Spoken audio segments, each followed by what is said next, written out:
Hello, everyone. We are doing our project over The Incredibles by Brad Bird, and you'll be hearing from Camille, Donovan, Savannah, and myself. We will be going over the introduction, body, and conclusion of this movie. The Incredibles is about a family of superheroes, starting with the dad, Bob, with super strength, and the mom, Helen, that can stretch as far as humanly possible. And their three kids, Violet, who is invisible, Dash, who can run as fast as humanly possible, and Jack, whose superheroes come out during the movie. This movie is set in a fictional universe where the government has banned superheroes, also known as supers, from using their powers in exchange for silence, because others were not opened to supers having abilities normal civilians did not. But when villains invade their city, they are forced to suit up and fight, understanding of the consequences. The scene of this movie is set in a modern-day suburb neighborhood with an ordinary feel and computer animations with grays and primary colors to set the scene of more modern-day life.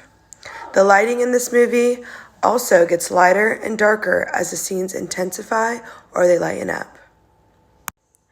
During the movie, the father is given a task to go to a tropical island to beat Omnidroid, which when he completed, he thought it was over. But when the situation escalated, once he got back to the suburbs, the family finds out they all wanted a part to end it for good. And they wouldn't be able to complete the mission if they do not all work together. So they had to create a system and uniforms and people they can trust to be able to defeat the new version of Syndrome. To be able to take on this mission, they needed a little help. So first, they reach out to Edna. She's a short, confident character who is an expert in fashion, science, engineering, and technology. She's known for her humor and dialogue, and she becomes a very close character to The Incredibles. Edna made their suits adaptable to their superpowers in colors red, orange, yellow, and black. And then another very important character is Frozone, which is Bob's best friend and confidant, and they work together. And with a little help from both of their friends, they were able to start their mission. Bob Farr is now forced to step away from the secrets of doing these missions by himself. And now he has to include his family because this is a bigger mission than he will be able to complete by himself. Listen for more as Donovan takes on the next part. Hello, my name is Donovan Randall, and today I'm going to talk about the inputs, throughput, and outputs in the system theories, which we're analyzing movies at. In this instance, and the movie is The Incredibles. First is the input. Input in this content is a material, data, and energy fed into the system for the Incredibles for possible inputs. External forces and expectation. The government has outlawed superheroes, hence the family must live up to social expectation by keeping up their covers. Family relationships and responsibilities. The family is tied up by loyalty and love and driving them and taking actions and making their decisions. Superpowers.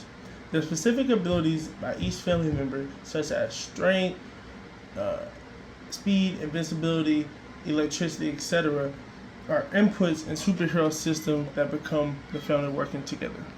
Next is throughput. Throughput is how system processes the input in terms of actions and decision behaviors in the movie. Family dynamics and teamwork. The family members have determined how working together as superheroes in a decent family. It includes learning to accept each other's strengths and weaknesses. External threats and adaptation. Throughout the movie, the family processes a variety of threats, such as Syndrome's plan to destroy the world and social expectations for superheroes to remain in hiding, then learn to integrate their powers in an effect to overcome challenges. The last one for throughput would be resolving internal conflicts. Mr. Incredible seeks to revisit his days as a superhero, creating tension. However, the process of battling adversity together tightens the family bonds and straightens their connections and creates a way bigger loyalty family. The last and final one I'll be covering is output. Output in the system are things that come out and become in the system. The Incredibles, the following are outputs. The family collective victories. By fighting together, the Incredibles defeat Syndrome along with his technology. This is a big physical outcome in saving the day. Closer family bonds. The family emerges from its adventures with a greater appreciation for teamwork, trust, and looking out for one another. And for the final output, restored faith in superheroes. Society now starts to accept the role of superheroes again, and families can use their powers and openly shiftly into external environments. Hi, my name is Callie Bollinger, and I am a part of Group 4, and the movie we decided to analyze is going to be The Incredibles. And today I will be discussing interdependence, boundary spanner, and open versus closed system. So the definition of an open system is going to be an environment that has information and communication and feedback flowing freely between people. And then closed system is kind of the opposite. It's going to be where speech and communication is limited, and it's either one-sided or little to no information is being exchanged. An open system example is going to be where the Parr family or the Incredible family, they fight against Syndrome, and they are talking and exchanging their cues with each other. A more in-depth example is going to be when Mr. Incredible and Elastigirl work together to rescue their kids. They respond to their cues and tactics, and they demonstrate their teamwork, thus open system example. A closed system would be when Mr. Incredible is working at his very bland, boring office job, and he's expected to follow strict protocols and all these rules given by his boss, and he does not have the freedom to express who he truly is. His communication is like one-sided, and he just has to listen to his boss, and that is it. And it's like a trapped routine with no real feedback or interaction. A boundary spanner is when a person connects different groups or different areas together.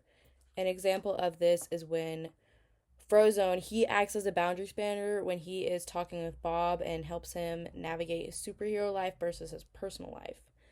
An example of a scene will be when he meets Bob outside of their superhero identities, and they talk about like the superhero life versus the personal life and the challenges that come with that, and that would be when they're sitting in the car and listening to the police radio.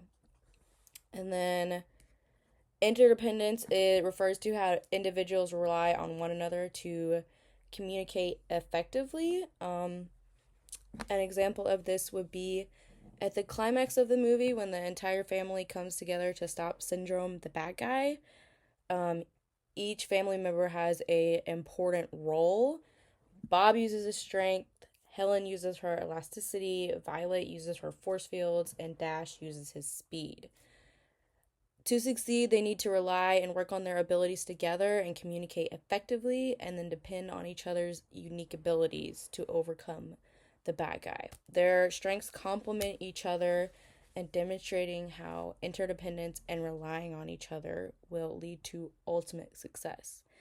One of the specific examples I saw in the movie is when Violet is like projecting a force field to stop someone from attacking her, and then projecting a force field around her brother while he runs around, and they are relying on each other. And yeah, that is it. Hi, my name is Savannah Turner, and the first term I would like to discuss is feedback. As Donovan described earlier, in systems there are inputs and there are outputs. So what feedback is it's the part of the system's outputs that return to the system as inputs. Feedback is the environment's response to a system's output. It can come in the form of information or tangible resources. Feedback helps the group determine whether it needs to make adjustments in order to reach its goal. Critical feedback can be hard to give and receive. The source of the feedback is not always as important as its content. And an example within the movie The Incredibles of feedback is when Mr. Incredible is going to save somebody's life, and he ends up saving someone who doesn't want to be saved, and he ends up causing a bunch of damage and costing the city a bunch of money. He's receiving backlash. He's receiving feedback from his environment saying that we don't want superheroes anymore. So that returns to the system, and now superheroes go into hiding as a response to that feedback. The next term I would like to discuss is equifinity. Equifinity talks about how groups can start out at very different places and then arrive at the same place.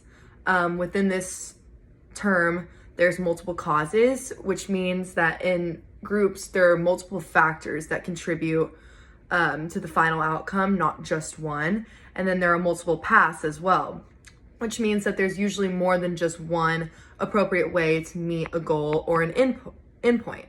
An example of this in the movie is every member of the Incredibles starts out in a very different place and has a very different view of superheroes. Elastigirl, or Mrs. Incredible, she's content with just keeping her family together, focusing on that, doesn't agree with, being a superhero. Mr. Incredible is still like struggling at his job, like wanting to be a superhero still. Dash is misbehaving, getting in trouble at school, wants to use his powers. Violet feels invisible, and they're all very disjointed as a family.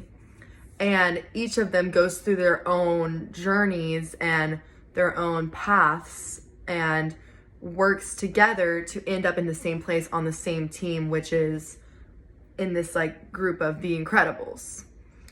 The last term I would like to discuss is synergy, which is also called non-summativity. This is when group members come together to create an entirely unique entity that is something other than just the collection of individual parts. An example of this in the movie would be when Elastigirl, when the plane explodes in the sky, they all are stranded in the middle of the ocean, and individually they would have a lot of work to swim all the way to the mainland. So instead, Elastigirl uses her body in the shape of a boat, and Dash uses his feet as like a propeller, and their two superpowers together combine in order to complete the task that neither of them would have been able to perform as well individually. When a team performs better together, that would be called positive synergy. So the Incredibles have positive synergy in that example. All of us have come together to show that each of these terms are very applicable to media and just the world in general. Small groups operate all around us. And yeah, thank you so much for listening to our project, and I hope you enjoyed it. Thank you.